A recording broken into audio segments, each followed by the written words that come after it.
So we're gonna check actually, like after next week's session before we issue the certificates, like so you will have to tick the boxes, like whether you have watched all the recordings, like and have participated on the classes.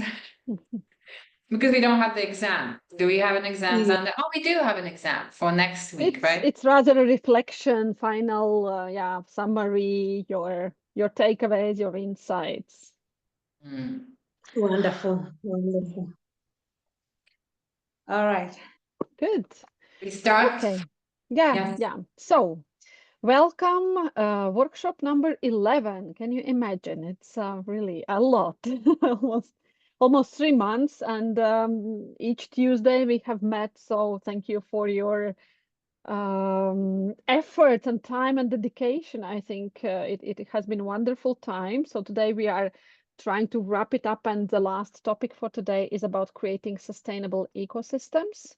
And so we talked about self-leadership, leading the team, and now we are, of course, expanding our focus on your organizations, your businesses, or where you will work or contribute to society. And we would like to call it an ecosystem. And before we go into content for today, and again, we will cover different topics, we will share different modules, and we have chosen some simple ones which just stick and it's easy to understand, right? But all those topics, of course, are broad areas where you can explore them much more and always follow what's new. But for the beginning of today's workshop, I thought I want to share this quote because I found it great, and I hope it will speak to some of you, because sometimes you read something and it just sticks in your mind, and it provides exactly what you had to hear at that moment. So I found it inspirational. And Ayn Rand is American writer and philosopher, and she has said, the question isn't who is going to let me, it's who is going to stop me. So I hope all topics, all tools, everything that we are sharing here and you are sharing and contributing to learning of your peers, it's not a question of who is going to let you, but it's actually who is going to stop you. Yeah, so it's a shift of perspective, and I hope it has happened to you during this program as well. So today, talking about ecosystems, we will cover different aspects, but I will hand over to our Professor Eva. Yeah, so the boring part is kind of like it's up to me, right? Like inspirational part is up to Xander, right? Entertaining, and then it's Yes, but it's not boring. Xander entertains, like, and I'm just boring people with some kind of like things which we don't want to think about. And I think one of the things which we on a daily basis when we run our businesses, when we run our organization. It doesn't matter whether it's NGO, whether it's a business enterprise, but most likely we forget to think that like we as an organization, as a business, we live in the ecosystem. We are responsible to these ecosystems, right? Like participants, we are aligned. They hold us responsible, like, and we also kind of like hold them responsible. I'm not going to go into very, very much details, but I just wanted to share with you two frameworks, which again, for the sake of ease, we don't have to invent a new bicycle. There are some frameworks which can be just useful, like for you to refer back when you are lost, like when you think about something, like, which have I missed something out, right? Like why I'm not succeeding.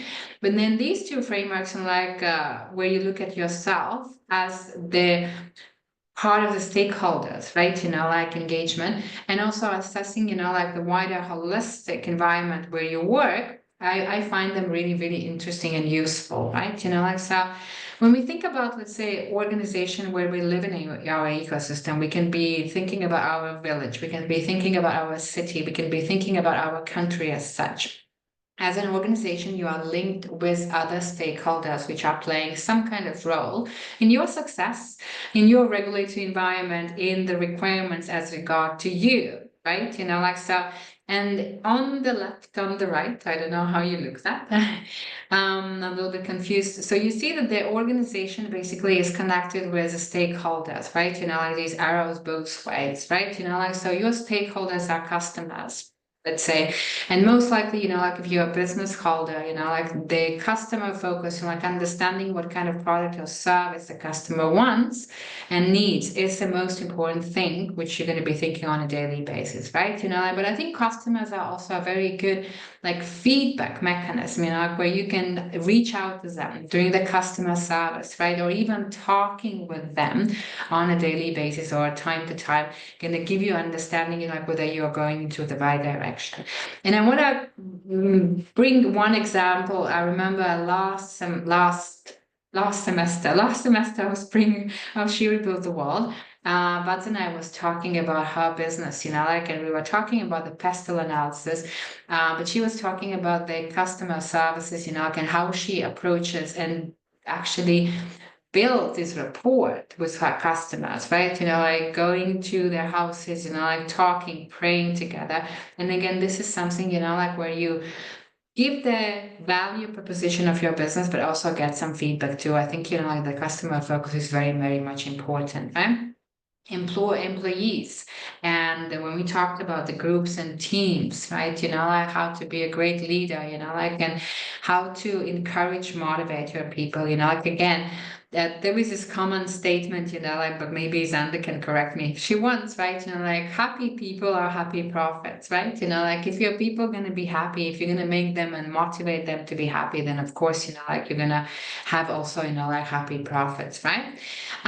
When we think about, let's say, like the business as well, right? We have to think about suppliers, not just the buyers, right? How do you manage the relationship with your suppliers? Most likely, like, and that is very Western approach. We want to focus on the transactional way to see the suppliers. So let's say I'm buying something, like if the offer is very cheap, like I'm going to buy, but then, like I'm going to look around, like to buy for somebody who might offer the things even cheaper, right? But I think, like when we think about sustainability as women leaders, we have to think about suppliers also in a very long-term sustainable way. It's not just one transaction. If you establish your supplier relationship for a longer term, most likely, like they're going to be willing to help you out in the times of crisis, right? To cover something, like to postpone the payments, right? So that's again part of the ecosystem. We have to be very mindful when we think about the stakeholders. Of course, we don't work in isolation from the government policies, right? So we have to pay the taxes, we have to abide for specific regulations, let's say Ravioli, which is in a very, very kind of like fiery industry, right? So I would assume the equipment, like and procedures, how to organize all of these things are very much regulated by the government policies. So again, something which we have to take into account. Even before we establish the organization, we have to understand, like what will be the government setting regulated our business, right? And of course, any social and political action groups, trade and industry associations, we can see and look at them, maybe, like from the burden perspective, let's say social and political NGOs, like some kind of like employer associations, trade unions might be kind of like a burden for you because they require more, right? Like on the other hand, I think trade and industry associations could be really good, like to get the understanding what is happening in the industry, right? Also influence the policies, because at the end of the day, we are not just here for making profit right now, but also we can think about how we can influence the government policies to make our industry better, more profitable, more transparent. So all of this again is about a stakeholder community, right? So basically, like, so what I wanted to just briefly describe, like that even on a daily basis, when we do the task, like, and our actions are very, very technical, like, and very result driven and very much about the money, right? Like in making money.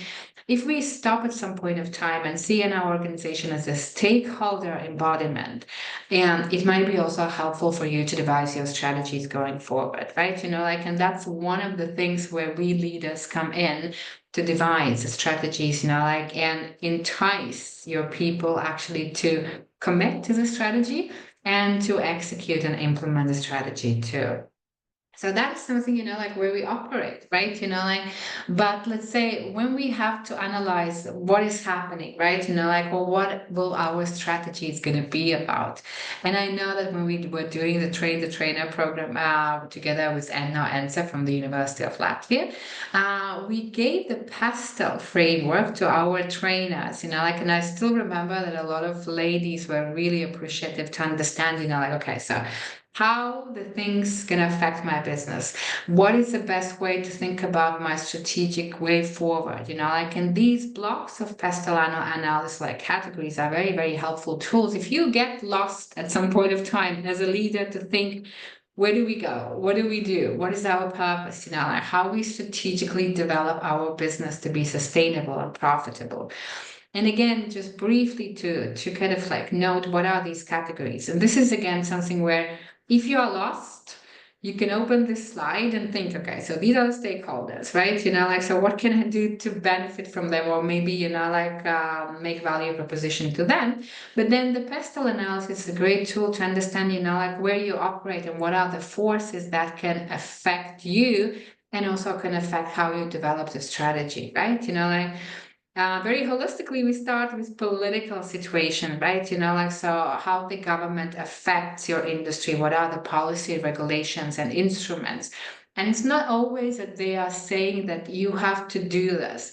Maybe, like there are political instruments which are really actually assisting you to run the business. Let's say in Namibian case, we work with Namibia Investment Promotion Development Board, right? Like in Zambia, we work with Zambia Development Agency. In Zimbabwe, we worked with Ministry of Women Affairs, right? Like, so all of these institutions as political institutions may be also helpful for you. If you reach out to them, if you talk, let's say maybe there are some support, there's some grants, there are some instruments, financial support for your SME. So that's something, like which you should start with when you think, like, so where to look for the support, right? So political assessment, like where you operate your industry, your support mechanism, like that's again something which you can use as a category to think about your strategy. And then of course, economics, right? Like, so if the government, like is doing great job, if the GDP is growing, right? Economic development is happening, that's going to help you to devise a strategy and maybe scale up. But on the other hand, we also have to take into account and have to look what the economic forecast is going to be in the future. That's going to affect your strategy as leader. Let's say if there are disasters, right? Like, and the government funds are devoted to recover the disasters, but these government funds are not going into the economy. Most likely, like you will not get support, right? Which we talked about from political perspective.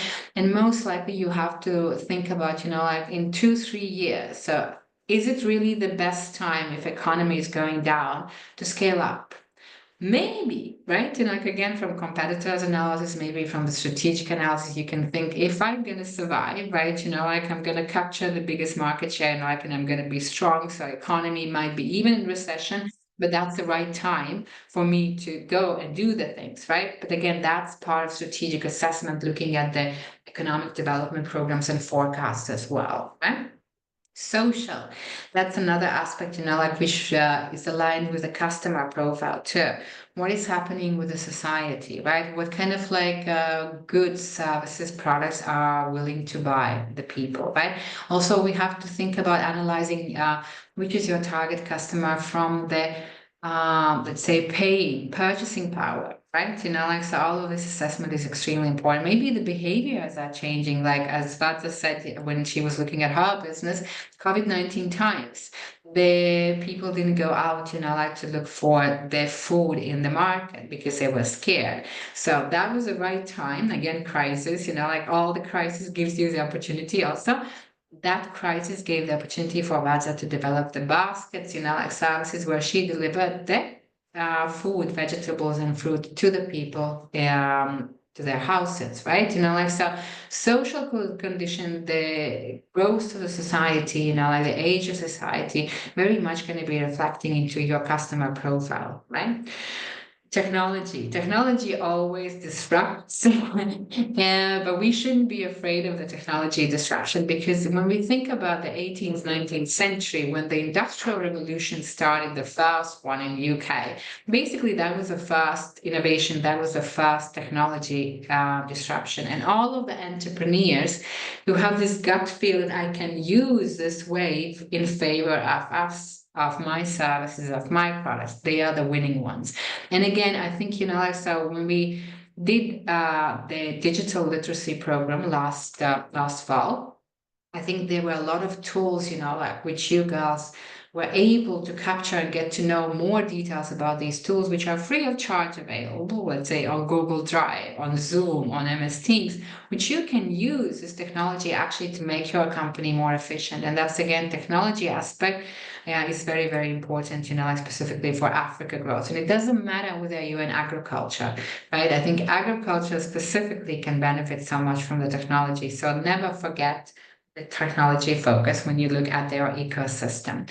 The legal issues, I already mentioned, like government gonna bound you by specific regulations. And again, something which is very important to be fair, just, ethical, and also sustainable business. We have to follow the regulations, right? Like we have to know about these regulations. And again, and when we go to the stakeholders categories, trade and industry associations, government policies, ministries, Zambian Development Agency, NIPDB, these are the areas where, again, you can reach out to understand what will be the policy changes, what will be the regulatory changes in the future, and you can adapt as a leader your strategy in line with this.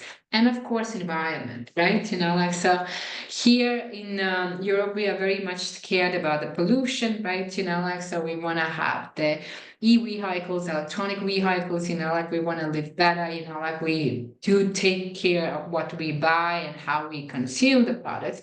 But I think also in the African continent, environmental issues are of very, very much important, specifically, like when we think about the livelihood, like agriculture sector.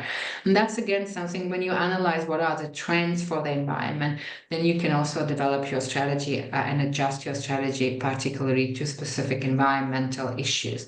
But again, coming back to the PESTEL framework, like, and using it as your resource or your kind of like opportunities perspective. All of these things, especially technology, especially environmental issues, when you look at African Development Bank, they have a lot of initiatives for small and medium-sized enterprises. When you're going to be looking at your governments, maybe you think, well, they are not very efficient. We all think that governments are not efficient, even here in Europe, right? But there might be some kind of like incentive systems, right? Like some funds which you can use. And basically, like, let's say, thinking about being sustainable environmentally, like you can access some funding. And again, like you're going to revise as a leader strategy in accordance. So I find these two frameworks very kind of like holistic in the way not to start to think, like, and get frightened, like, and have an anxiety. Okay, where do I start, right? And like, so what do I do with my strategy? How do I adapt my leadership for my company to be sustainable? These are the tools which you can use, actually kind of like sit down when you think about your strategy, when you think about your execution, when you think about opportunities. Just sitting down, looking at these two frameworks going to help you to start at least. And it doesn't matter that you don't have to go through all of these aspects. Just focus on these aspects separately, like, and think about which are the most important, right? Like, and that's going to help you to align your strategy and going to give you the potential to be a very sustainable, very effective and productive player in the ecosystem. Yes, Sandra. So that's the boring part about the ecosystem, right? But then I was thinking, like, so, okay, this is great, right? Like, so we talked about ourselves, we talked about the groups, we talk now about the ecosystem, right? But then how do we thrive? How do we not just survive, but actually how do we thrive? What is the most important thing for us to thrive as a company and actually execute our great strategy, which we develop using different tools? And I don't know Xander's view, but my view is that everything depends on who you are as an organization, what kind of culture you have put together, what are the values. And it's not just about writing values, okay, so we are transparent, we are friendly, we are inclusive, right? Like put it on the poster, on the main doors in the office, and then to forget about them. But I think, like when we talk about you as leaders of your organizations, we are talking about you, the ones who are gonna devise these values together with your teams, right? And you're gonna be leading by example of implementing, executing, and actually kind of fulfilling these values in organization, right? So when we talk about organization and thriving element, right? Like it's all about the organizational culture you as leader are going to create, right? And when we do think about the organizational culture, we mostly think about the shared values. Let's say we can have the shared value of sisterhood. Let's say, like I think this is one of the things which we hear that She Rebuilds a Wall want to establish, like, and somehow we strive to establish that we are really sisters and we are helping each other, right? So that's the value. And whenever I think about She Rebuilds a Wall, I know that, oh, there are so many great sisters, I can reach out, like, and we're gonna help each other, right? It could be about the principles, it could be also about the traditions. And I think also this women leadership program is becoming a tradition of the economic empowerment of women. Somebody might question why this tradition, why this program. But I think, like if we think about us as entrepreneurs, we can be small scale entrepreneurs. We can run a company of our own as individual entrepreneur. But if we want to grow, if we want to succeed, most likely you're going to have people around you, right? Like, so most likely, like you will need to have you will have to strengthen your leadership skills. So for me, this tradition of having women leadership kind of like coaching workshops, like is very, very aligned with business success as such, right? Like so that I think, like is our tradition. And maybe, if we're gonna turn the reflections session as a tradition also for our women empowerment program, which we're gonna do next week, right? Like so. When we think about the culture, we have to understand that that should be perceived. What we do in the organization, how employees actually feel in the organization, and what do we show also to the people outside. And I think, like, and again, I might be biased, right? Like whenever we talk about our ladies, and whenever we reflect about our ladies' success on Facebook or LinkedIn, like, or whatever articles or any interviews we do, we always stress this point that we are sisters, right? So we also kind of like build this corporate brand of sisterhood, right? When we think about the elements of culture, there should be also very descriptive, right? Like so it shouldn't be like that. You shouldn't like the sisterhood approach, right? Like you might sometimes question whether we are really sisters, right? But as much as we put our effort to build a sisterhood, as much as it is perceived that we are sisters, right? Like that's going to describe us, like for us internally and also outside, right? And of course we have to share it, right? Like so. And I think, and I hope that like amongst us, all of us today, and the ladies who are going to be watching also our recording, that we do share this concept of sisterhood. And again, like when we think about the business perspective, right? Like because we have to sell ourselves, even the project, like, and I'm writing the grant applications for season 4, I have to sell my project and our project, right? Like, and basically, when we think about the corporate culture, is the only sustainable competitive advantage, only differentiating factor, how we are different from other programs, from different businesses, right? But that is completely within the control of ourselves, right? As entrepreneur, as the founder of the program, right? And I think, like, so where I'm learning, maybe, like just now, that I need to have this sisterhood. Like I need to strengthen this corporate culture of She Rebuilt the Wall, right? Like and that is where I'm putting most of my effort when I think about She Rebuilt the Wall and when I do my work on She Rebuilt the World, right? Like so it's sustainable competitive advantage. That's why we are here today, right? And like, and hopefully we can stay for the next seasons together. Mm. Yeah, but I want to add, thanks for sharing about culture. I really believe that it is only sustainable competitive advantage because, yeah, my experience comes from being part of different organizations and, yeah, big organizations, you could imagine, global, international, with a long history.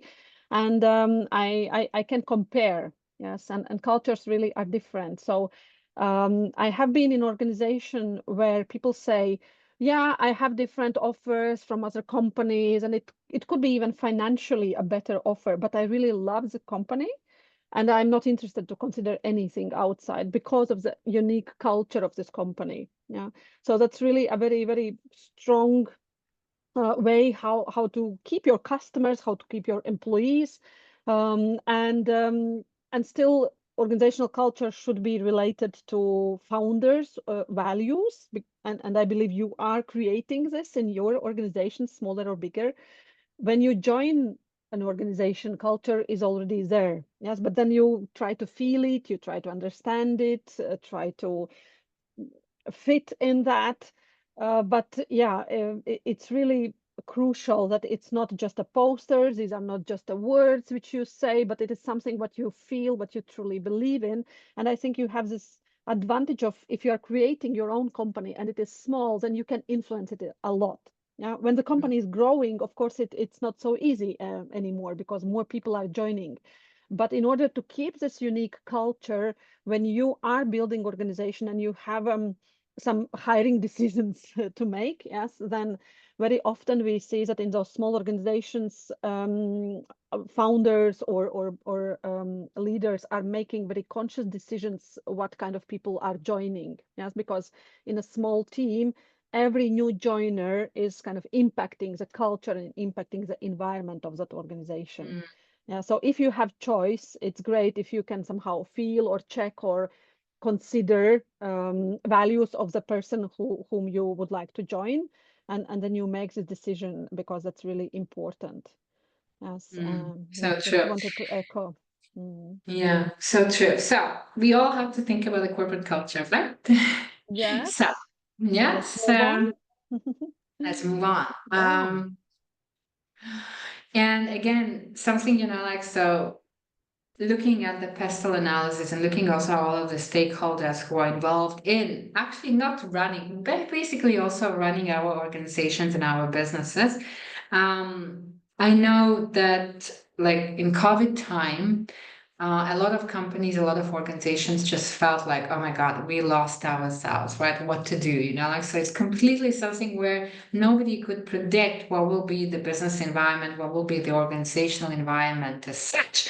And I think, like, so only the ones who had this resilience and agility and flexibility survived. Interestingly enough, like when we look at the empirical research, a lot of academics show that we women have greater capacity to flexibility and adaptability. We are also more agile, and we are also more resilient, and we are looking holistically at the issues at hand. There was also empirical research looking at the, let's say, country government leadership, like, and which were the countries which survived the COVID-19 times the best. Interestingly enough, like looking at the leadership of these countries who survived the best, in most of these countries, the women were the leaders, either the presidents, either the prime ministers.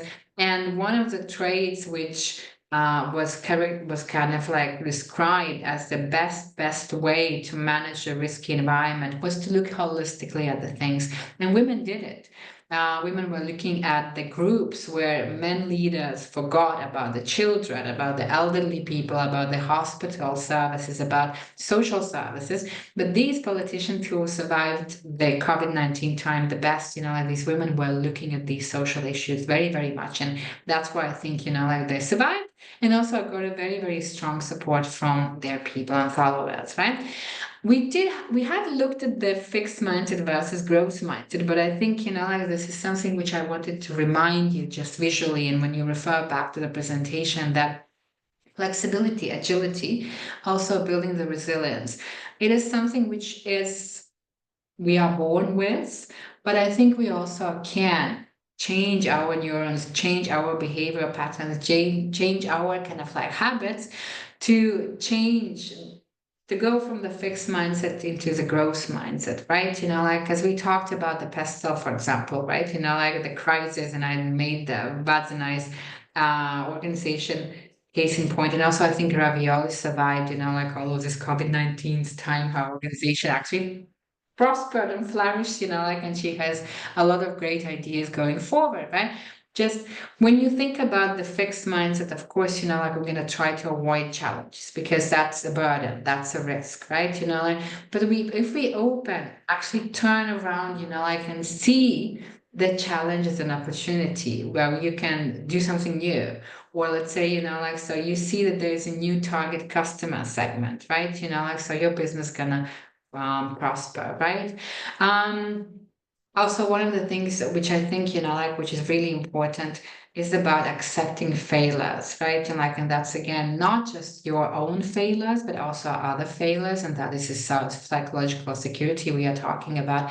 I know because we are perfectionists, right? And one of the first sessions when we talked about confidence and versus, let's say, competence, we are not, a lot of us acknowledge that we are perfectionists, right? We strive to be perfectionists. For a perfectionist to acknowledge that I have failed, it's hard. I think, and what I'm learning actually recently, that every failure which I have made actually is a good lesson learned. It is hard, yes, but again, sitting down, like, and just having a nice breeze, or having a nice tea, cup of tea, like, and just having these 10, 15 minutes and thinking about why that failure happened, what I didn't think about, right? What kind of risks I didn't take into account? What did I have to do to avoid the failure, or maybe lessen the failure? This kind of like a little bit of contemplation, right? Like a little bit of thinking over the failure is actually a fantastic opportunity, like a platform for you to learn, right? I can learn the lesson and maybe, like build on these failures, like, and build growth and profitability for your organizations, right? Also, I think, like one of the things which I have noticed here amongst us, like, which is very much reflective of our growth mindset, is that we are happy about our friends, our colleagues' success, right? And like every time when I listen to you girls, right? And like even the small things, then I still remember, like I think it was the first or the second week, somebody of you told, oh, but I started to train, right? Like I started to go for walks, right? And like I started to do the exercise. I lost so many kilos, right? So that is something, like where I think the growth mindset, which we are that I think we have developed this growth mindset through these 11, 10 like lecture sessions where we are actually celebrating these small successes of each other, right? So again, something for you to review, to think about, like if you think that like maybe, like so I am I think, like I'm constant, right? Like my talent cannot be improved, like, so just look at the other side, right? I can think that your talent actually can be improved, right? It's just like practicing step by step, right? Okay, so that's one reminder which I wanted to include in the last session. And then something which is kind of like really, really important, I think, to think when we think about the one thing which is a success factor, emotional intelligence, and we're going to go to emotional intelligence a little bit later. But this is fascinating, which I found, and I didn't know about this, right? Like we usually think that like these cognitive capabilities and like being able to rationally think, logically explain, communicate, these are extremely important. And these are the defining factors, like for us as human beings having the brains. But when I started to kind of look at the brains, like in neuroscience, I discovered that the neurons, which kind of like leads us, like make our habits, like make us feel this way or that way, like are everywhere. And actually the neurons as part of the brain defines that we can have three brains. And that's very, very much related also to the intelligences, right? Like, so when we think about our brain as the one which is in our head, right? You know, like, so we're going to be talking about cognitive intelligence, which is really important. The technical skills improve, right? You know, like thinking more rationally, you know, like logically, you know, like thinking more critically. So these are all of the things of the space of the cognitive intelligence, our brains in the head. But then again, coming back to emotionality, right? You know, like our heart also tells us what kind of like gives us indication, you know, like how to behave, you know, like how to, let's say if somebody is upset, right, you know, like, or if somebody is, one of your employees is not feeling good at that day, right, you know, like we're gonna feel with our heart. The thing, because we do have 40,000 neurons that independently operate from brain, they are placed in our heart muscle, and they also can give you the signals what is the right way to be a great leader, to be supportive leader, right? To be a great team colleague player. So that is the second kind of like part of the intelligence, is where we talk about emotional intelligence. And of course, our gut feel, right? Intuition. We do make decisions mostly on the intuition, right? You know, like, and one of my favorite academics, he passed away last year. Now, actually, it was his decision, is Daniel Kahneman. And he got the Nobel Prize in economics, although he was a psychologist. But all of his academic life he devoted to do the research on how do we make the decisions. And he came to the conclusion that this head brain, the rationality, logical way of making the decisions in business, in life, in private life, in professional life, actually is very, very small chunk of the decisions we make. 90% of the time, we make the decisions based on our emotions and also our gut feel. The intuition. And intuition is nothing more or less, but it's our accumulated experience throughout our life, you know, like where, let's say, if you are in the specific industry, if you're dealing with specific people, you know, like if you know personalities of the people, if you know the bad and good side of the people, I think, you know, Alexander is a professional in this, right? You know, like, so then they're gonna have the gut feel, you know, like to assess the people, right? Like coming to the interviews, you know, like working together with people. So I think this three brain approach, although it's biologically it's wrong way, it's not correct way, right? You know, like, but let's say when we talk about how we make decisions, how we lead, you know, like how we do our life setting, it's important to remember that we do make the decisions with the brain, but we are also making the decisions with our heart and also our experience, which we have accumulated before in the past. Yes, Anna, is it true? Yeah, I fully agree. And you were referring to my professional life, of course, working in human resources and making a lot of decisions about people on daily basis, yes, whom to hire, whom to promote, and different other decisions. Of course, we try to use the head brain according to the picture, yes, because you have to be rational, you have to look at Yeah. KPIs and how people perform and some tangible, and but at the same time, of course, this emotional and gut feeling, it is there, yeah. So probably the best conclusion for me is that you should use all three parts, yes, of course, make some calculations, yes, with head brain, feel Mm, what emotions does this situation or decision give to you, yes, and then of mm, course intuition, which when we are talking about hiring people, not always you can say what exactly you have at this intuition level, yes, and you make a decision to hire someone, and after half a year it turns out not to be the best hire, yes, but at that moment when you had to make the decision, I was not able, I cannot say to businessmen, you know what, this is my intuition that this person will not fit mm. in. Yeah, you have to base it on some observations, but I fully agree, all three parts should be there, and you should probably try to use all of them when you make some decisions. Mm. Yeah. Yes, right. So Okay. let's move on. Yeah. And just kind of like again, a reminder, and Xander asked me, like, so didn't you cover the situation in leadership? I said, yes, we did. But I just wanted to kind of like, again, clubbing everything together, the three brains perspective, right? And like pestle analysis, thinking about, let's say, also using all of the intelligences, right? And be reflective towards the people. So that is, I think, the basis of situational leadership. You understanding like what is the right strategic point to take, right? Like you understand what you need your people to deliver.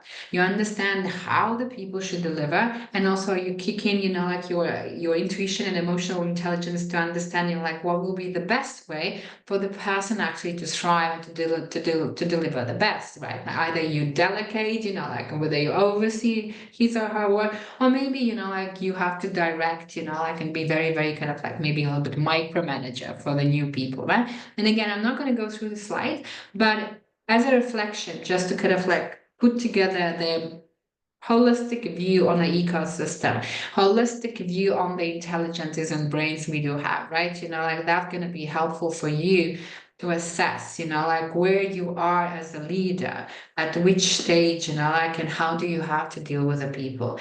But I want to kind of like move on more on something, like I'm very passionate about, like, and I think you already mentioned a little bit, but I'm gonna briefly go through these intelligences, right? Like, so we always think that like, oh, intelligence is just the one, like, so intelligent people are just the one who can communicate good, who can run the spreadsheets, right? Who can compute very quickly, right? So that is this cognitive intelligence which we all possess. And interestingly enough, it doesn't change much through all the years, right? Like they have been done the tests, like if you take IQ test, like at the age of 12, like most likely that's going to be the same IQ category, like at the age of 52. So I don't have the hope, like I myself, I'm a little bit kind of like scared to take the IQ test, right? Because I don't want to assess my intelligence. But again, like when we think about the leadership, like of course we start with this cognitive intelligence, right? Assessing the employees, making the decisions, and developing the strategy. My favorite though is emotional intelligence, and we're going to go into that a little bit later. And maybe Xander gonna go because like I will have to run a bit, like to do one house chore as a mother. But Xander allowed me kindly. So emotional intelligence, basically, like is something where we understand how do we feel and why do we have this feeling, emotion, this attitude, this rush of happiness, right? Like or maybe this kind of like downside time. For a very long time, and I should admit, like before I started to teach, like and before I kind of like started to focus on emotional intelligence, I never thought about my emotions. I just took them as I were, and mostly I was guided by the emotions, right? Like so whether that was right motivation, whether that is wrong, and especially as regard to the people around me. If I'm unhappy, if I'm agitated, I might start to shout, and it doesn't matter whether that person is guilty or not. Maybe, like remember, I think, like all mothers have gone through a situation where we are stressed, like so we are in the thoughts of work problems, and then the kid comes, like, and we are just like maybe not shouting, but maybe we are not so abrupt, like maybe we are not listening so much to my kid. So for a very long time, I was living in this gray area of my emotions. But recently I started to understand, like, why do I feel this way or that way? That understanding helped me to control my emotions and regulate them. My kid is not guilty about my problems at work, right? I'm here for my kid. He comes to me, like to ask the question, right? I know that as a mother, he's seeking support from me, right? Like so I should be there for his support, right? So all of these things, like understanding how I feel and why do I have these emotions help me to regulate and control. The same reverse is actually as regard to other people, right? Like why other people behave this way. They are driven, the behavior is driven mostly by emotions, right? By perception factors. And once you understand this kind of like interchangeability, it is fantastic, like way to deal with yourself and also be more empathetic towards other people. But then they're gonna cover that in more. But the third intelligent and mindset, like where again, like we as leaders have to be very mindful, is a cultural intelligence. We are skilled, we are socially framed on good behavior versus bad behavior as kids by our parents. They have been they have gone through the same issues like as their parents have taught them. So this social cultural conditioning actually creates our behavior and our value system, what is good, what is bad, right? Like, and again, sisterhood, which is not part of individual cultures here in the West, right? Like, because we fight for our own success, we fight for our own bank account, right? Like, so this is something which I learned from you ladies working on Africa project, right? This collectivist approach. This is your cultural intelligence, right? And again, you as leaders, like, and hopefully one day you're going to be running multinational companies, like, or NGOs, which are going to be working internationally, right? Like, or you're going to be working across African continental free trade area. Most likely, like, so you will also have to think about the cultural intelligence. So, Zanda, I'm going to give a floor to you to Yes. continue. Thank you, Eva. Yeah. I wanted to just to build on that, and again bringing it to work environment. Yes, when we are talking about organizations, usually cognitive intelligence is something by which people are standing out, right? So first, what you might notice usually is some cognitive abilities. Yes, they have often very good memory. They can calculate numbers very quickly, solve problems, make decisions. But this is just one part. Yes, we shouldn't rely on that because, as Eva said, emotional intelligence, and then also building on cultural intelligence. This is also needed for you to move forward, to be considered as a talent, and of course to be able to achieve your goals. Yes, because sometimes we see people who are bright and smart, but they have just this cognitive part. They are not able to work efficiently with other people, and they are not even asking those simple questions. But we hear a lot here. How are you? How are you doing? Yeah, and I have seen those such people, and they might be really brilliant and smart, but when you feel that this emotional touch and this human approach and personal care is missing, yeah, it's not creating a very good chances. Yeah, and you don't feel very warm with those people. Yeah.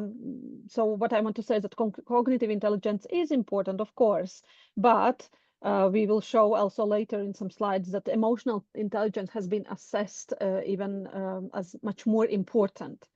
Yes, and cultural intelligence comes in a scope, and it's important because we are working and connecting with each other and networking in a global environment, actually. Yes, and we are talking so much about inclusion and diversity. So there are so many aspects which people bring to organizations. Yes, different traumas from childhood, the way how they have been raised, their education, family situation, and many aspects. Yes, so being intelligent in terms of understanding that what we bring, it could be different from what I have brought.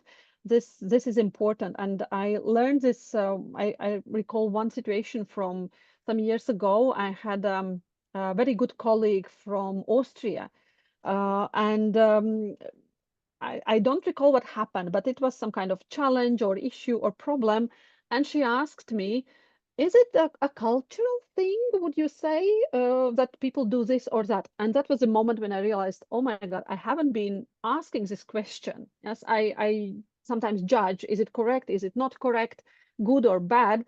But we forget to ask questions. Maybe it's a cultural thing. Maybe this is how we do things here in my village, in my environment, in my community. Yes, and once I ask it, I become more open to different experiences that people bring. Yeah, so keeping open eyes towards different cultures and backgrounds, it's also a part of intelligence nowadays.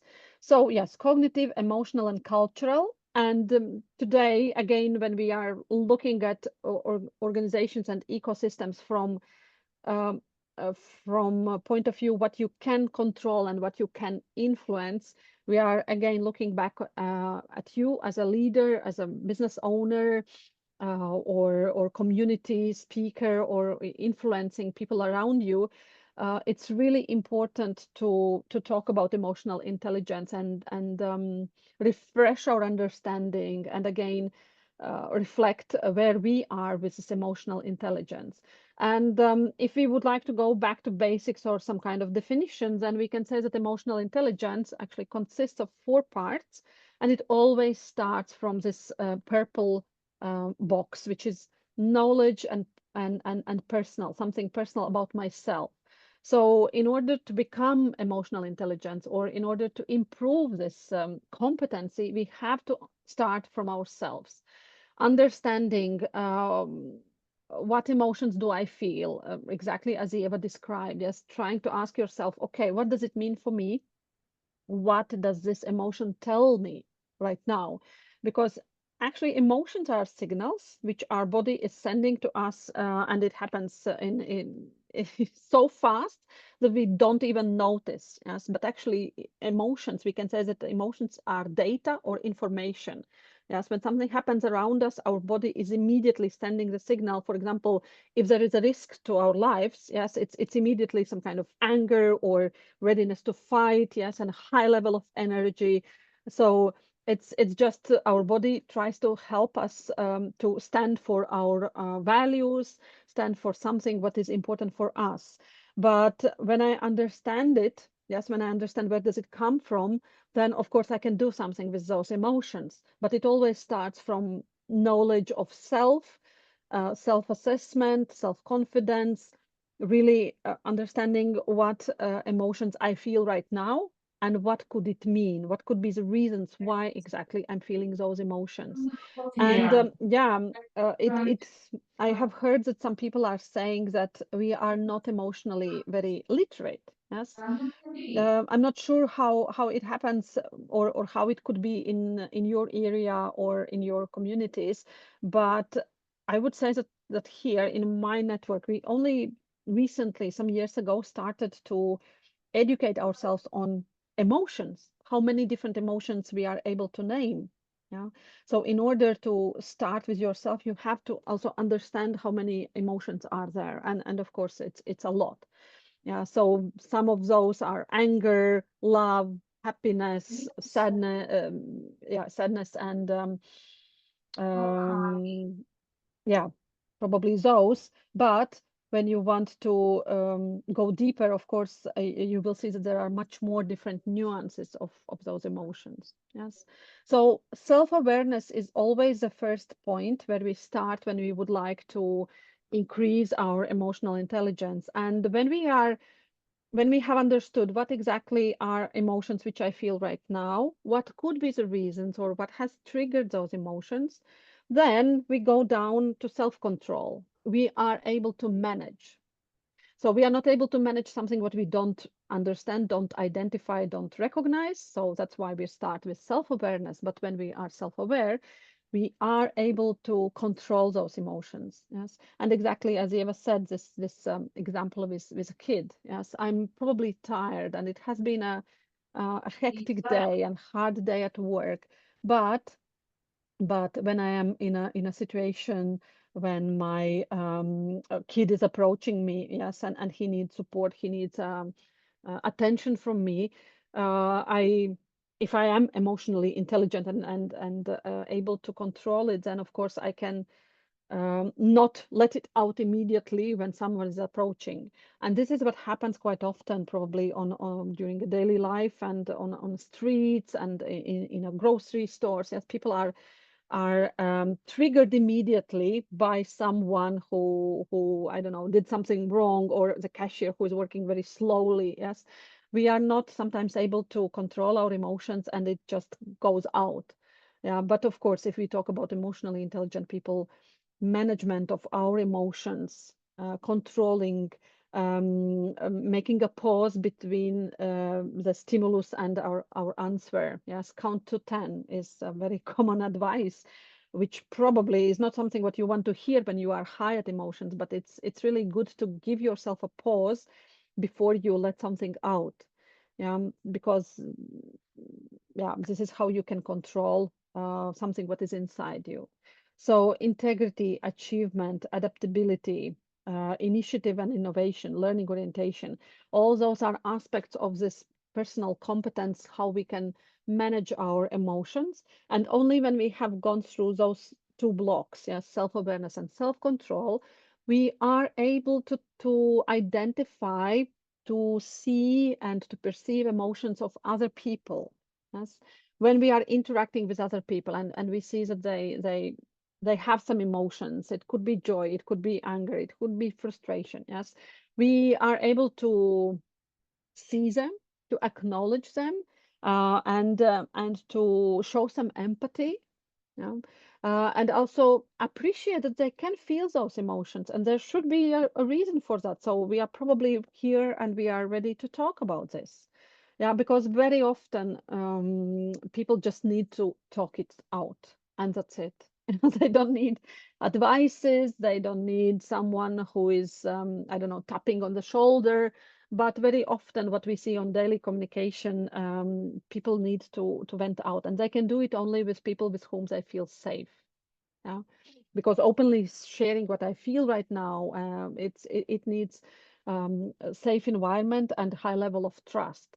So if someone is openly sharing with you their emotions and some triggers and challenges, I would say perceive it as a high level of trust between you and this person. So, yeah, showing empathy and accepting that people can feel like that in that situation. Yes, and just listening and also trying to support if that's possible during this interaction with another person. This is how we can show our emotional intelligence towards others. And then, of course, this blue block, which you see, building relationships. Yes, if we are able to understand emotions, perceive them, and manage them, and also identify them and understand how other people feel, of course, we are able to build good relationship. And again, if we go back to organizational culture and our interaction with other people, um, though good and strong, trustful relationships are really, really important. So when we are communicating with others, when we are trying to develop others, giving some feedback and giving some suggestions, yes, facilitating team performance, yeah, reaching out to someone who is not maybe delivering the results which you were expected to see, yes, asking some questions and showing empathy. Yeah, I see you might feel sad about this. So let's look together what has been the reasons why those results are not there, and let's see what we can do for that, how I can support you.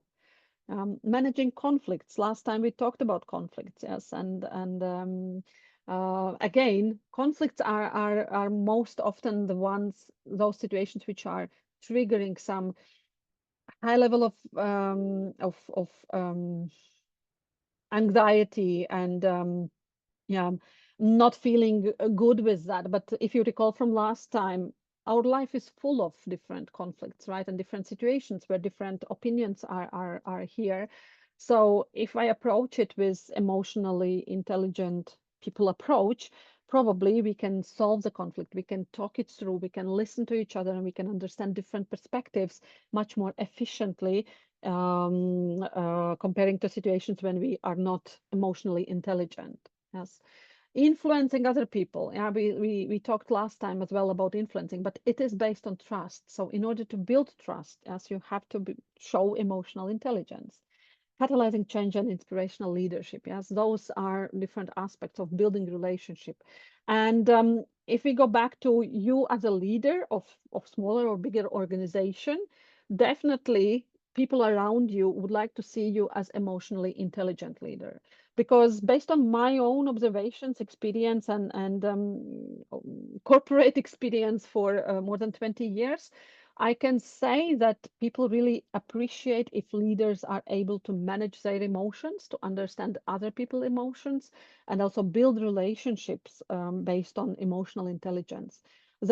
Probably the worst thing what leaders can do is to be triggered immediately, yes, and shout out something negative on people around them just because they are in a bad mood on that day or something happened.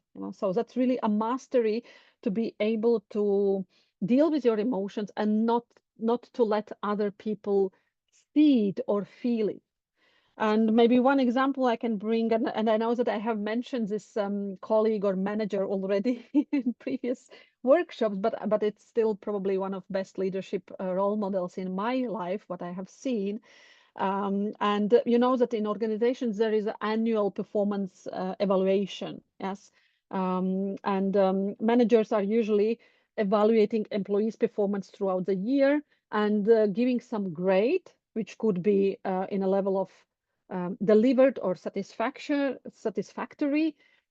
Other level would be going above and beyond, which means that the employee has reached more than it was expected, and going down and saying, this year you haven't delivered what was expected. Of course, we understand reasons and different aspects which impacted that outcome, but you have not delivered.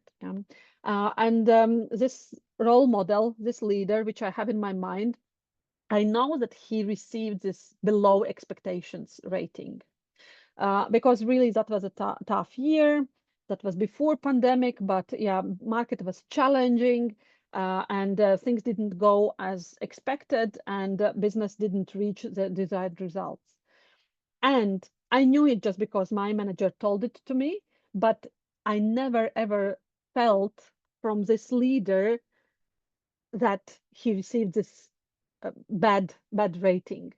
He was so good in managing his emotions, and I can imagine he was not, of course, happy, right? You are leading a big business, 3 countries, and you receive this low rating, but that was just for 1 year. Next year was much better. And he really took those learnings. He really didn't show it. It didn't impact other people, and he was such a good at managing his emotions that I still remember that example. Yes, so I would say he was really able to demonstrate self-awareness, self-control, and also controlling his emotions so they are not impacting others, because as leaders we are impacting other people. Even when you come to work in a bad mood, other people see it and feel it. Yeah, and immediately they start to think, something's wrong with our business. Maybe I'm not good enough, not doing something good enough. And even if that's the case, I think it's okay if you say, I'm sorry. I just today I'm a bit in a not so good mood. Yes, sorry. Tomorrow will be better. Everything is fine. Yes, because people sense it around you. So that was a lot about emotional intelligence, but I wanted to walk you through all those boxes because it really starts from self-awareness. But why it is so important? Why do we dedicate so much time to this? Because there are many different researches which have just proved what we already felt. Yeah, so emotional intelligence has been assessed as much more important than IQ, than intellectual, cognitive intelligence. And it has been really proved through different researches and studies. So you see some numbers here. 90% of top performers have high EQ. Yes, of course, as I said, they have to have the knowledge and abilities. Yes, cognitive intelligence is still needed, but much more important in order to move ahead and achieve your targets is high emotional intelligence. Yes, you can see that people with high EQ make more money, which is also important if we talk about business. And at the end of the day, you want to make a profit and you want to earn. And high IQ is responsible for your job performance. So the better you manage your emotions, the better you deal with other people, the nicer and kinder colleague you are or leader you are, the easier it is for other people to work with you. Because if it's opposite, then people probably will avoid you, they will not share information with you, they will not invite you to some decisions or conversations, and you might lose some opportunities just to stay on track and to be involved everywhere. So emotional intelligence is really important, and I hope those numbers are just proving what you already knew. Okay, we have reached the point where we would like you to go into breakout rooms in best traditions of our workshops, because I believe you have a lot of things to share. So going back to what we started today, ecosystem, you can look at this from inside and from outside. Yes, there are those different aspects which are impacting like this pestle, and also different aspects which are um, different stakeholders which you need to consider when you think about your organization's ecosystem. And then we talked about you as a leader and the importance of creating the right organizational culture, being emotionally intelligent, and also being able to get back after different disappointing events or mistakes, using all parts of the brain for best decision making, and also using situational leadership when you have to flex your style, how you deal with other people. So now I would like to invite you to go to breakout rooms, and I would like to ask you to think and discuss those two questions. So for first one, yeah, please just reflect on your ecosystem. What do you identify? How would you describe it? And how does your ecosystem support or influence your goals, what you have in your organization? Yes, again, organizations could be different and you could be in different places, but think about the ecosystem because it impacts every organization.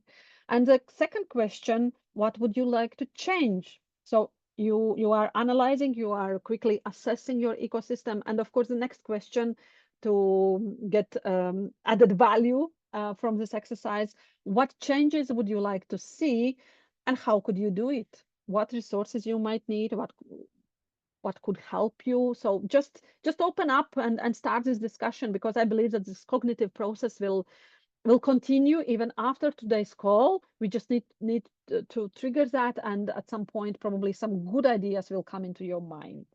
So I will send those questions to breakout rooms. We will dedicate again 15 minutes. You will be put in breakout rooms by 2 or 3. Let's see how Zoom will help us to distribute you. And we will be happy to have you back in 15 minutes and listen to some of your takeaways or comments from breakout rooms. Okay, Vineta, please help us to open Okay, rooms. just a little bit. Okay, I open room. Thank you.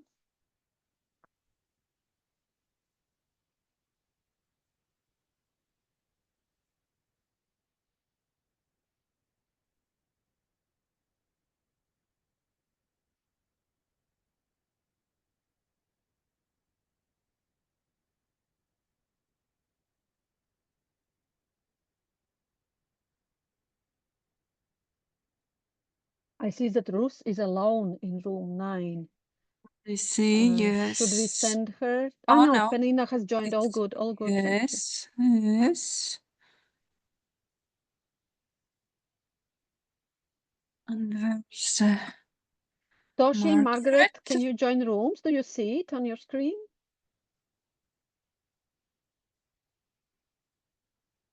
and Toshi. Toshi is room 2. Hopefully she can join. Oh, something's 8 room, 1 only. Margaret.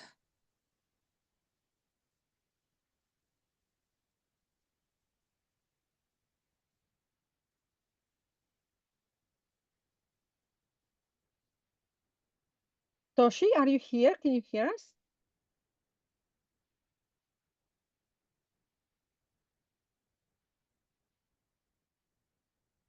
Pārliekam Margaret. Oh no, Toshi aizgāja. Oh, okay. Toshi is with Margaret. All good. Labi, viss kārtībā. Ok. Tā, 15 minūtītes, ja?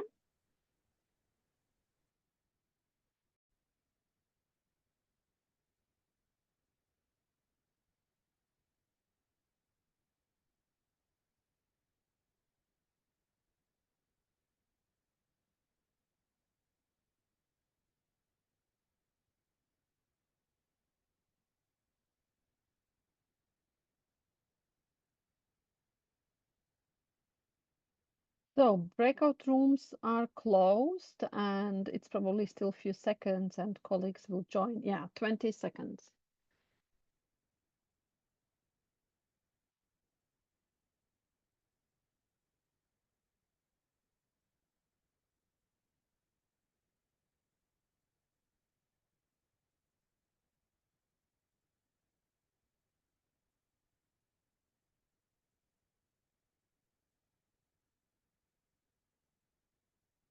Welcome back. Okay.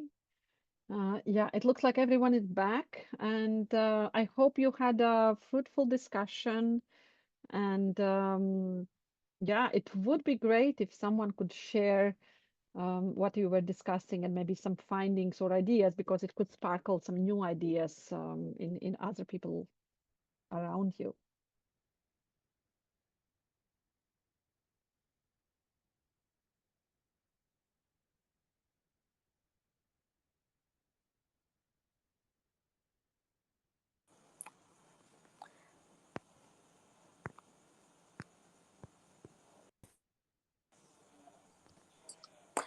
Good evening. Hi, Zandile. How are you? We are good, thank you. Hope you too. Thank you. So I was in a group with Doreen Mm-hmm, from Zambia. The mm-hmm, questions were hard, but we tried to to answer in our own best way. So the mm-hmm, first question was, what is your ecosystem? So I mm-hmm, believe ecosystem, from the way you said it, it's like the things surrounding you, yep. be Mm-hmm, it your buyers, your suppliers, your community, those people that mm-hmm, are surrounding you. And also I don't know if I can include nature. Is it part mm. of ecosystem? Maybe not by default, because when we talked about those aspects around, it's something what is created by us or by business. But you are right, But say nature as well. It's agriculture, here. something like that. Yeah, Yeah, yeah, for sure. agriculture. Yes. Yes. Mm-hmm, And then how does it support and influence your goals? So mm-hmm, basically, as a chef, it agriculture is the main thing that promotes my business in a way that mm-hmm, we get crops, we get plants from agriculture, mm-hmm, and those things is the food that we cook for our clients in our restaurants. So it boosts the growth of my business, it boosts the growth of other people's restaurants and hotels, and also it creates a relationship between suppliers and mm-hmm, also buyers. Yes, mm-hmm, because for mm-hmm, example, you can't be someone who's arrogant but you intend to have good suppliers. They want someone who they can meet in half, and at least you have better communication with your suppliers and buyers as well. mm-hmm, So it influences a lot in this industry. mm-hmm. Yes, in this culinary industry actually. And Yeah. then what would you like to change in this ecosystem? Mm-hmm, The thing that I would like to change is sustainability is something that has been trending for this year, especially to us who are in the culinary field. So sustainability is the way to avoid wasting or wastage of, be it wastage of food. So for mm-hmm, example, I can say I'm based in Namibia or I'm mm-hmm, based in Zimbabwe. I can't buy things from South Africa whilst I know my neighbor is is planting those crops that I want. So at least mm-hmm, I have to support my community that is mm-hmm, surrounding me. I have to support everyone in order for us to avoid wastage, because things are gonna get rotten, and who's gonna be at the yeah, at that tough side? It's me who has lost. So it's one thing that I think people need to practice in this industry. Yeah. And mm-hmm, also people need to, I can give you an example. Like most people, when they eggshells, they are very important to our animals, in a way that they have like calcium. It's something that I observed this year. So instead of throwing them away, you can actually put them in the oven, heat them up, then you crack them, then you give them to the hens or other animals, and it's something that is useful to their health as well. So and also we need to grow our own plants at our homes, even herbs. You can actually grow your own herbs, you can actually grow your own plants in order to avoid food wastage and to maintain sustainability. So I think that's what I can say for now. Thanks for sharing, Zandile. I hope it was a good discussion and you discovered some more aspects which just, it's good to know, it's good to consider them, and it's good to assess from time to time, right? Yes, thank you so much. Thank you for sharing. You're welcome. Who else would like to share?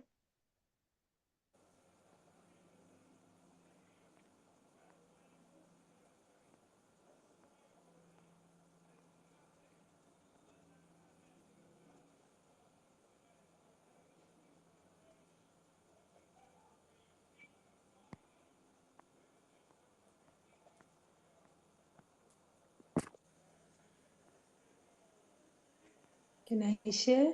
Yes, Vadhanai. Go ahead. That would be very interesting to listen. I wouldn't share from my side, but I don't know if I was in the room with Elizabeth from Namibia. She's a biologist. Elizabeth, you want to share something?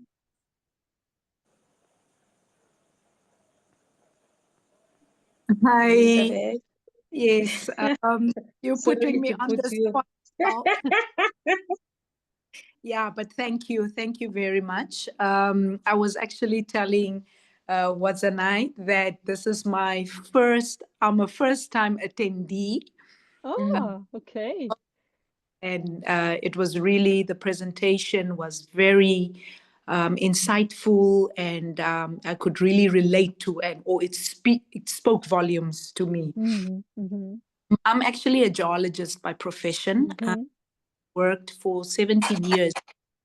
Mining sector, I worked for a uranium mine, Rossing Uranium, for about 17 years. And in 2023, I resigned from my job and I went into small-scale mining, assisting small-scale miners at grassroots levels, supporting them and helping them to apply for mineral rights, mineral licenses, because most of these small-scale miners are subsistence miners.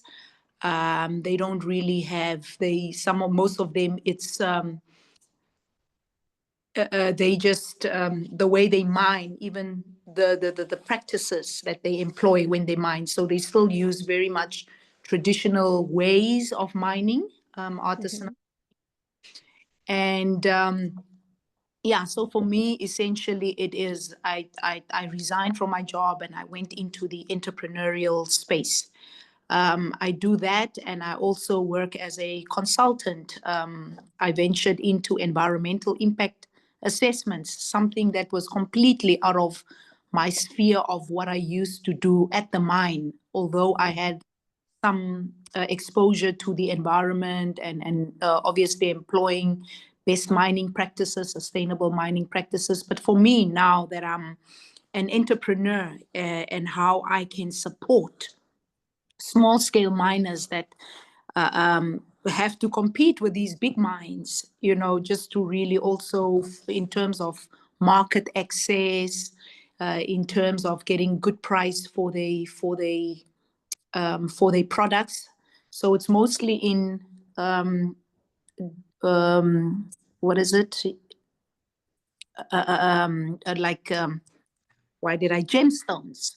So we look at gemstones, like semi-precious gemstones. It's not very much like the commodities, copper or gold, but really just helping these miners, small-scale miners, to get good prices for their gemstones and also have the market access. Yeah. And just onto the question, how that influences or supports my goals. I would love to venture into ESG, environment, social, and governance.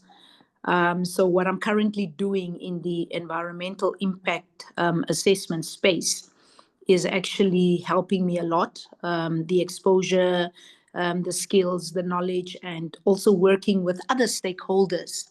We work a lot with the regulatory authorities, which is Ministry of Mines and Energy, Ministry of Environment, Tourism, and Forestry and Tourism.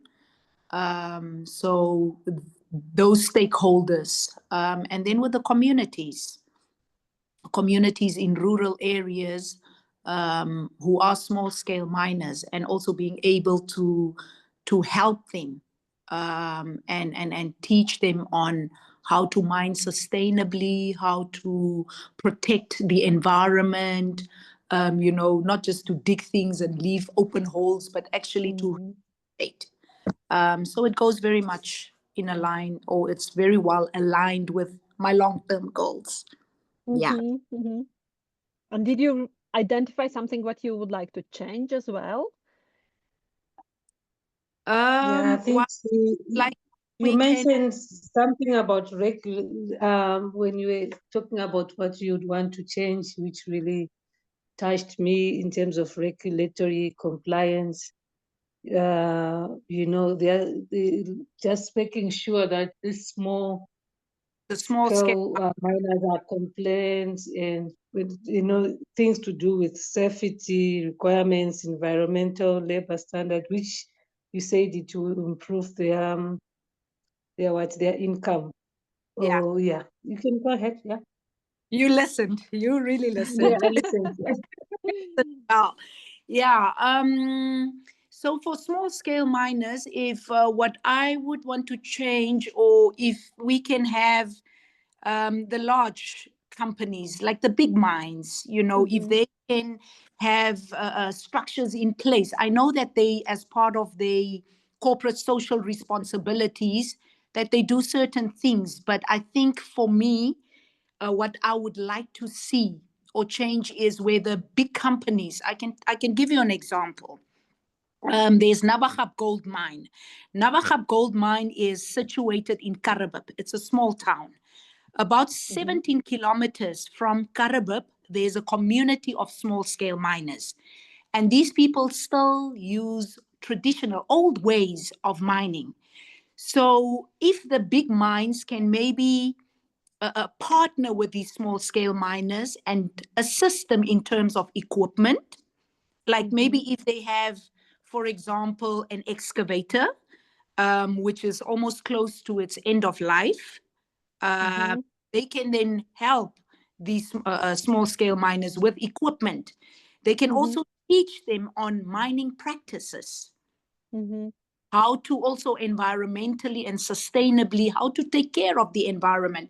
Because big mines, they've got all these systems and programs, and they've got structured systems in place. But what I would like to see is that where these big mines actually also extend a helping hand in terms of educating small scale and teaching them about mine planning, really simple things, how they can just improve the way that they mine.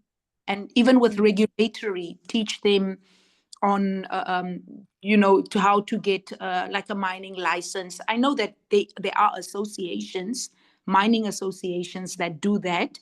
But if the big mines can, because they sit with all the knowledge, they've got the expertise, they've got the resources. Yeah. Okay, it's great, and thanks, Elizabeth, for sharing this story, and welcome in our group today and workshop.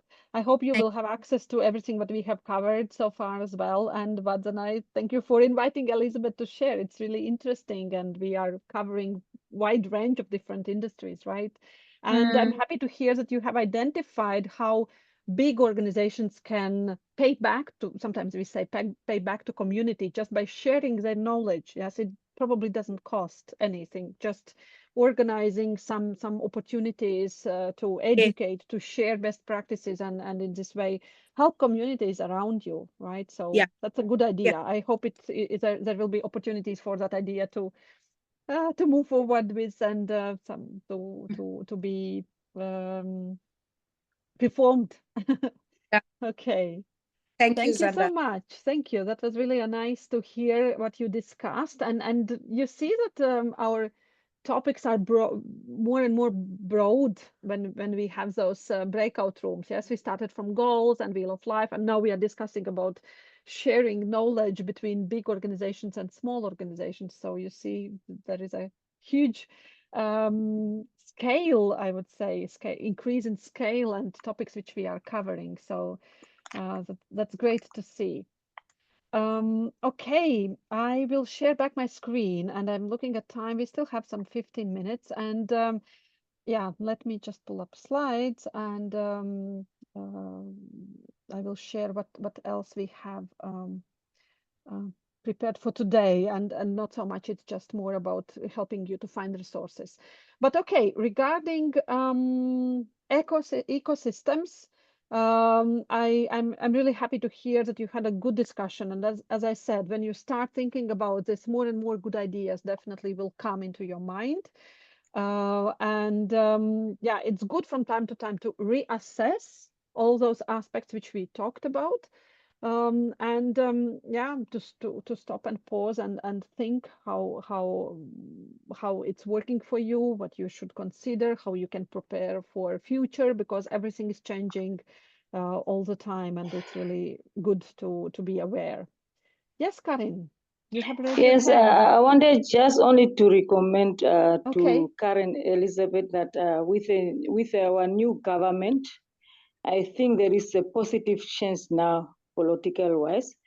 If the small miners can have an influence on the legal system with a new appointed Minister of Energy, so it will work. And I know also our presidents and our deputy president and the Speaker of National Assembly and the Prime Minister, it can go well. Mm-hmm. Mm. Thank you, Karin, for sharing, and Elizabeth gave you thumbs up, so that's Thank you. appreciated. Okay, yeah. So one more quote from another writer, and again, I hope it might inspire some of you. The most common way people give up their power is by thinking they don't have any. But what we have covered during those 11 weeks, I think it's a great evidence, and very strong evidence to prove that we have power.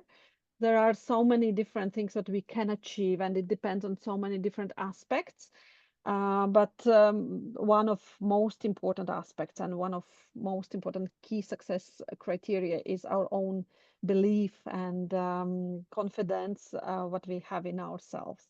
So I hope this quote might be useful for you, as Alice Walker said. What else we wanted to cover, and this is very quickly just showing you some platforms which probably you know, or just showing you some names which maybe you have heard. And this idea came from one WhatsApp message, I think some weeks ago.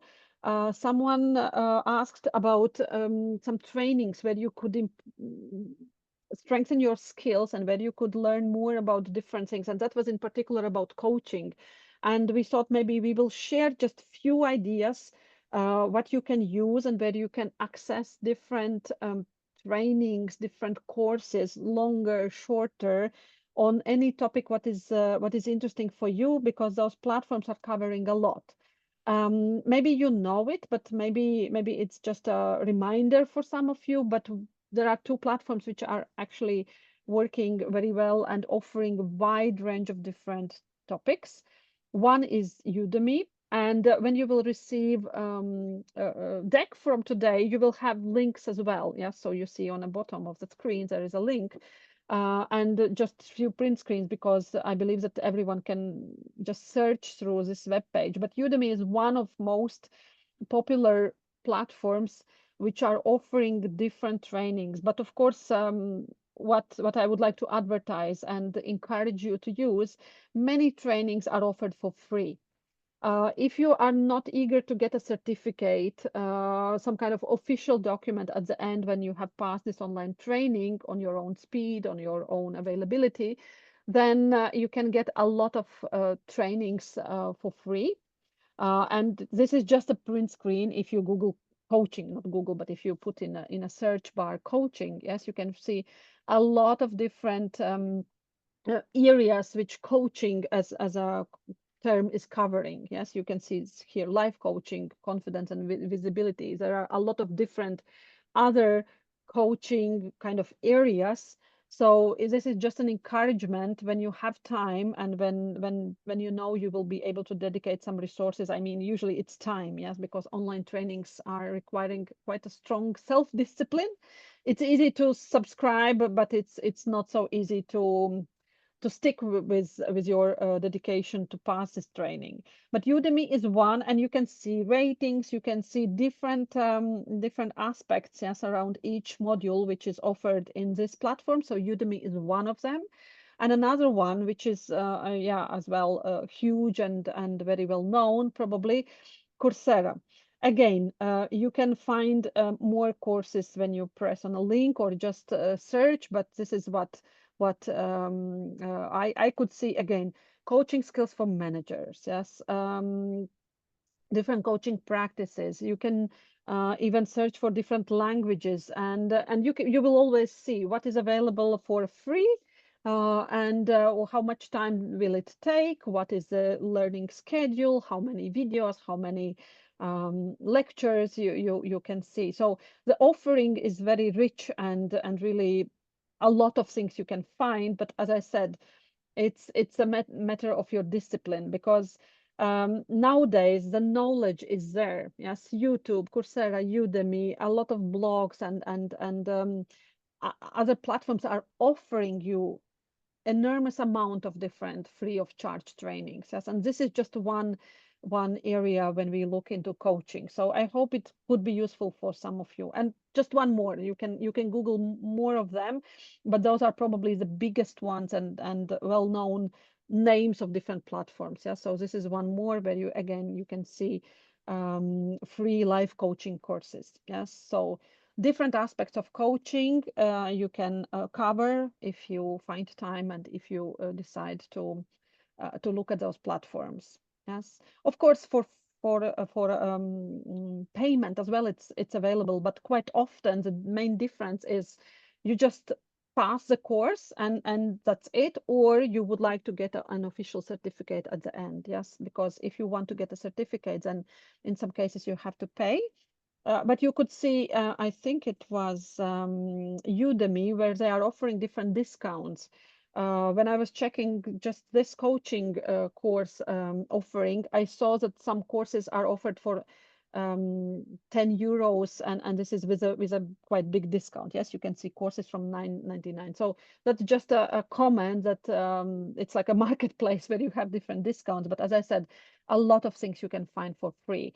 And a few more names which I wanted to share with you. And again, if we talk about coaching and if we talk about big names which are widely known in a world, so I can offer two quite senior and experienced speakers and coaches.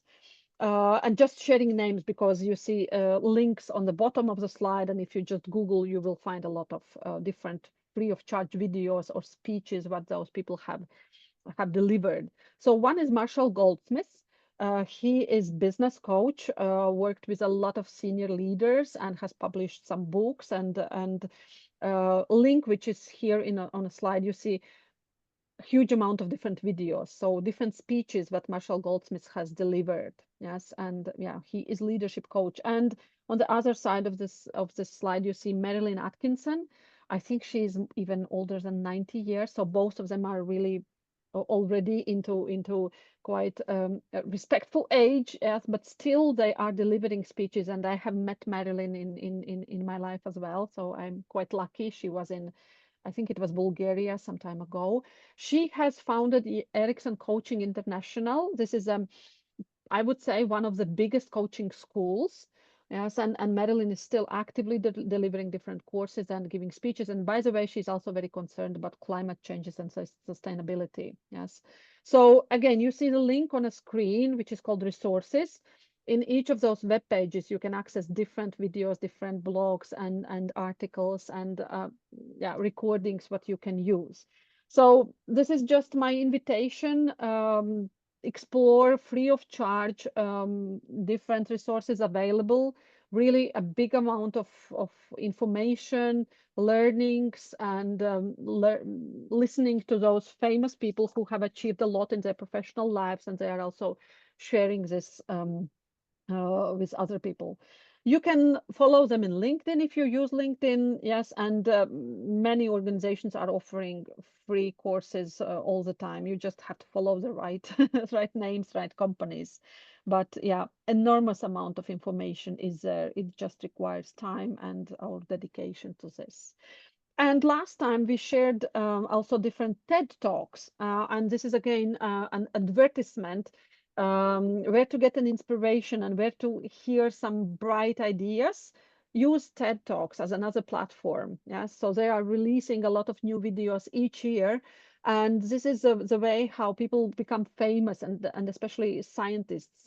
So they are sharing their breakthrough ideas and research outcomes, and this is the way how they become popular. And if you are following them either in Facebook or maybe LinkedIn, you will always know what's new, what new ideas have been shared, and you will stay on top of the knowledge in your industry or leadership in general. Yeah. So I hope it is useful for you.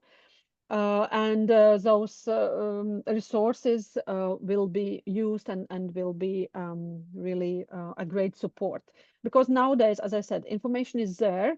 And also how we learn, usually when I realize that I need to strengthen my particular skill, then I just look for information. Yes, and this is learning on demand, because it's important to know where I will apply it. And now I would like to show you a slide from the first session, which we had long time ago, when we were sharing what are our wishes from this program. You can see a list of topics which we wanted to cover, and I believe we have covered all of them. Yeah, so we were wondering what does it take to be a real leader? How do you update yourself? What challenges women face? How to work with systems? How to be a good leader? Public speaking? How to take care of your own well-being? So this was our wish list some time ago when we started this program. And since next time on April 1st, we have our closing session of this program. We wanted to ask you to come back with a short story or a short presentation. We provided a list of different TED Talks, which we believe could be inspirational. So I hope you will find time and listen to at least some of them, or find your own, what are inspirational for you. But we would like you to come back with two questions. What has changed in your life during your participation in this program? We hope you can look back and reflect on some changes, or bigger, smaller. It doesn't matter. It really, we believe that everything starts everything starts somewhere, and it leads to bigger changes and positive changes to your life and to communities. And the question number two is how I am going to spread this knowledge with other people and in my community. So this is our wish for the next time. We will see you again next Tuesday. Yeah, I hope we will hear a lot of inspirational stories which will strengthen our sisterhood and which will prove that this is really a beneficial program for everyone, everywhere, and it pays back and it gives back to communities. So I'm stopping sharing my screen, and my computer said that it will automatically restart in 1 minute. So I will disappear probably. I cannot influence that, unfortunately, but I hope we are still good with timing.